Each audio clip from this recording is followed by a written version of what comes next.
Is it possible to have more money and more happiness at the same time? From my experience mentoring thousands of people about their money, it is not only possible, but it's very easy if you follow the 5 Zen principles around money that I'm going to share with you in this video. It took me many years to learn these lessons, and now I pass them to you on the journey to financial independence and happiness. Principle 1 is abundance mindset. The first one is very crucial because having this abundance mentality is getting out of your scarcity mindset and just coming to this beautiful world that there is so much abundance around you and you have more than enough. But if you live in a scarcity mindset, what if I get sued? What if something is going to go wrong? And if your mindset is like that, you cannot enjoy your life and you feel constricted. If you feel constricted, you cannot expand. So if you can open your heart and just trust the universe and just believe that there is more than enough clients, more than enough customers, more than enough money, so you can feel relaxed and enjoy and focus on giving. If you can focus on serving your clients and customers, they will come back with their friends, and also you can enjoy the growth as much as you can because you're open to the abundance. So if you're living in an abundant world, whatever you do becomes very successful. Principle 2, healing money wounds. One of the reasons why we fall into this scarcity mindset is that we have so many wounds from our childhood. When we were kids, we were scolded about money. I remember my mother was yelling at me. She was such a sweet person. She's never upset about anything except money. She scolded me a few times about me wasting some money or some resources. So when you had this negative or traumatic experience when you were a child, this stayed with you. So even if you grow up and if you become 25, 35, 45, you feel bad when you're about to make a decision about money, because what if I make a mistake like I did when I was 7? So healing your money wounds is very important. And forgiving and healing the money wounds will open up to a new possibility of abundance. Why is that? It's because forgiving releases energy from the past. If you had this traumatic experience of wasting some money and then you being scolded, stayed in your system. So this fear was with you for the entire life.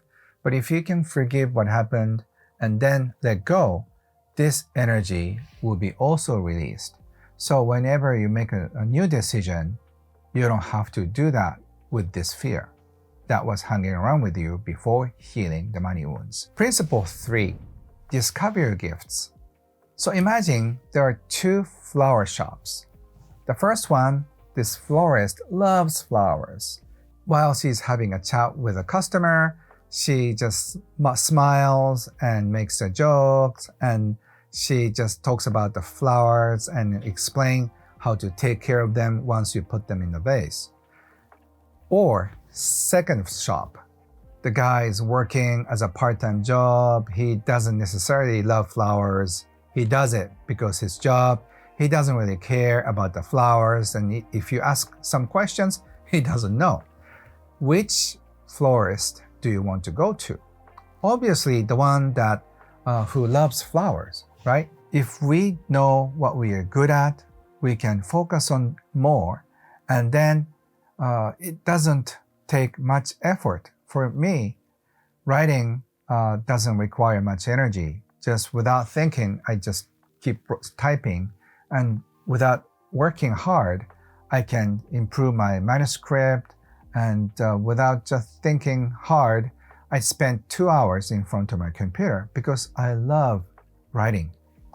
So if you're choosing your occupation that you are gifted at, you don't have to work hard at all because your curiosity will just take you to the next level. And if you are better at what you do, and if you are super good at what you do, they'll pay you more. And people respect and love you. And they want to choose you because you love the thing. So that's why discovering gifts is very important. And that will eventually bring you happiness and wealth. Principle 4, trust life. One of our biggest problems is that we cannot trust our future. And the reason why we worry about money is that we are connected to miserable future. That's why we kind of feel like at the rate of it's going, my future will look bad. I might lose all the money or savings, and then I'll be thrown out on the street. That's the future we subconsciously see. That's why we are afraid. That's why we're worried about money. That's why we are afraid of our future. But if we know, or if we feel inside that something good is going to come to my life, I'm going to be having so much fun, I'll be wealthy, I'll be happy, I'll be financially free. If you see that future in you and in your heart, you have no doubts and you don't have to worry about a thing. So, trusting your life is the essential of happiness, but at the same time, a lot of people say that trusting life is difficult. Because trust, you have to have 100%. It's like pregnancy.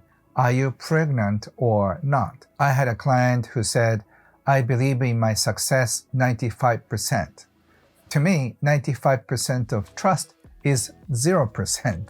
It's either pregnant or not. It's either you trust it or not. If you cannot trust that, you'll be fine, you'll be protected, you'll be supported. And then you're connected to the beautiful future. But if you just have this little bit of worry, then you believe in the miserable future. So just this learning how to trust is so important to happiness. And if you can learn how to trust life, you don't have to worry about anything for the rest of your life. Principle 5, say arigato all the time. Arigato means thank you in Japanese. My mentor Wahe Takeda used to say arigato is a magic word that opens a door to new possibility, new life, new world. He didn't really judge what happened to his life by the surface. I know people want to say thank you when you have a good gift, but sometimes life throws a curveball. Sometimes you get unexpected things in your life. But if you can say thank you, for example, if you get laid off or if you are getting a divorce, you may feel lousy at the time, but after a while, you may be able to thank the fact that you got fired, you got a divorce, because that could be the start of something so nice to your life. I read an article one time about happiness. According to the research, 95% of the people said the worst thing that happened to them in their life actually turned out to be the best thing in their life after 5 years. You don't know it when it's happening, but after a few years of bad things happening to their life, you kind of remember in retrospect. The bad thing, like you got fired, was the start of your new business.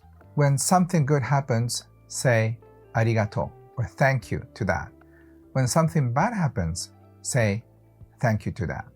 The great takeaway of doing this is that you don't have to judge if it's good or bad.